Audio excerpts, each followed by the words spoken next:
আসসালামু আলাইকুম। অনেকেই ল্যাপটপ ব্যবহার করেন, তো ল্যাপটপে অটোমেটিক আমি এখনও কোনো টাচ করতেছি না বা কোনো কিছু করতেছি না, যে করলেও একটু থামে, তারপর দেখা গেছে অটোমেটিক কাজ করে। মানে আপনি কোনো কিছু ক্লিক করতেছেন না, তারপরে অটো কাজ করতেছে। তো এটা মূলত হয় কি, আপনার মানে যদি আপনার ল্যাপটপের কিবোর্ডটাতে শর্ট থাকে তাহলে এই সমস্যাটা হয়। তো এই কিবোর্ডের শর্ট থাকলে কি করবেন, এটা সমাধান কি? আসলে একটা ল্যাপটপের কিবোর্ড যদি সমস্যা থাকে তাহলে এটা সম্পূর্ণ, একটা কিতে সমস্যা থাকলে পুরো কিবোর্ডটা চেঞ্জ করবেন। এখন কিবোর্ডটা কীভাবে চেঞ্জ করেন, যদিও এটা সার্ভিস সেন্টারের কাজ বা যারা ইঞ্জিনিয়ার আছে তারা এটা বুঝবে ভালো। তারপর আপনার যদি এক্সট্রা কোনো ল্যাপটপ থাকে এই সেম মডেলের, তাহলে আপনি বাসায় বসে চাইলে এটার কিবোর্ডটা চেঞ্জ করতে পারেন। তো কীভাবে চেঞ্জ করবেন আমি দেখাই দিচ্ছি। যেমন আমার এটা যদি কিবোর্ডটা নষ্ট, তাই আমি এটা একবার টোটালি অফ করে দিলাম, শাটডাউন করে দিলাম।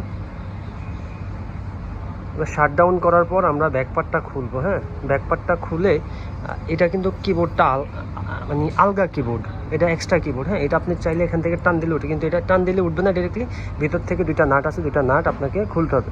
তো এটা দেখা দিচ্ছি, আমি আগে ব্যাকপার্টটা খুলি। আপনার ল্যাপটপ যদি এরকম থাকে যে আপনি, আমার কাছে যেমন এটা সেম মডেল আরেকটা মাল আছে, যেমন আমার এই ল্যাপটপটা হলো নষ্ট ল্যাপটপ, এটা হলো আপনার, এটার কিবোর্ডটা ভালো আছে, তো এটার কিবোর্ডটা আমি এটাতে ব্যবহার করব। সো এটার কিবোর্ডটা এটাতে ব্যবহার করতে গেলে আমি যেহেতু এটার কিবোর্ড আর এটার কিবোর্ড সেম, তাহলে আমি আমার মতো করে এটা সেট আপ করে নেব।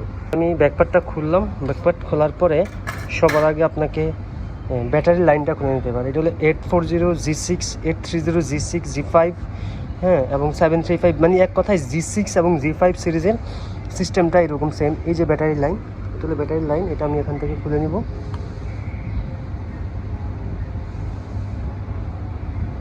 ব্যাটারি লাইন খুলে দেন এবার কিবোর্ডের এখানে দুইটা নাট আছে, কিবোর্ডের নাট। এই যে কিবোর্ড দেখেন, কেবি লেখা আছে, এই যে কেবি লেখা আছে, এটা হলো কিবোর্ডের একটা। আর এই যে দেখতেছেন, এই যে সাদা, এখানেও নিচে এই যে কিবি লেখা আছে, যে কেবি। হ্যাঁ, এই দুটো হলো কিবোর্ডের লাইন। তো এই দুটো আমি এখন আপাতত খুলে নিব। এই দুইটা কিবোর্ড আমার অলরেডি খোলা শেষ। এই একটা এখন খোলার পরে আপনি যে কোনো এক সাইড দিয়ে কিবোর্ডটাকে একটা জাস্ট এদিক থেকে একটু আড়াল দিলে ওটা ওই দিক থেকে আলগা হয়ে যাবে। যেমন আমি এখান থেকে দিচ্ছি, এই যে এখান থেকে দেখা যাচ্ছে কিনা জানি না, এই গ্যাপ দিয়ে এই কিবোর্ডের কয়েকটা কি দেখা যাচ্ছে, এই যে কির গার্ডগুলো দেখা যাচ্ছে। আমি এখান থেকে একটু আলতো করে একটু আড়াল দিলে এটা ওই দিক থেকে বের হয়ে আসবে। যেমন আমি দিচ্ছি এদিক দিয়ে আমি জাস্ট একটু মানে একটা ওই যে স্ক্রুড্রাইভার দিয়ে আমি একটু মানে শক্ত করে একটু দেওয়ার পরে আপনার এটা এদিক থেকে যে আলগা হয়ে গেছে, অলরেডি এই যে আলগা হয়ে গেছে। হ্যাঁ, তো এখন আমি জাস্ট টান দিলে এটা উঠে যাবে। এই যে আমার অলরেডি উঠে গেছে। উঠে যাওয়ার পরে এখানে কিবোর্ডের লাইন হলো দুইটা, এ একটা। এটা জাস্ট এভাবে দিয়ে এটা খুলে ফেলবো, আর এটা জাস্ট এভাবে দিয়ে এটা খুলে ফেলবো। এই দুটো জিনিস খোলা শেষ, তার মানে আমার কিবোর্ড আমি খুলে ফেলছি। সেম ওইটাতে আমি একই কাজ করব। এখন আমি ওই ল্যাপটপটার কিবোর্ডটা, মানে যেটা খুললাম, এটা আবার অন্য একটা ল্যাপটপে আমি লাগাচ্ছি। তো এই যে এখানে টোটাল লাইন হলো দুইটা, এ একটা আর এ একটা, দুইটা লাইন। তো এটা সর্বপ্রথম আমরা কি করব, এই যে বড় যে র্যাবনটা, সেটা আমি এই যে বড় এখানে লাগাবো। না ভাইয়া, হ্যাঁ, এটা ইয়ার কাছে পাবেন। এই যে আমি এই র্যাবনটা এখানে লাগালাম, তারপরে আছে এই যে ছোট র্যাবনটা, এই যে এখানে একটা আছে, এই কানেকশন আছে, এখানে লাগা দিবে।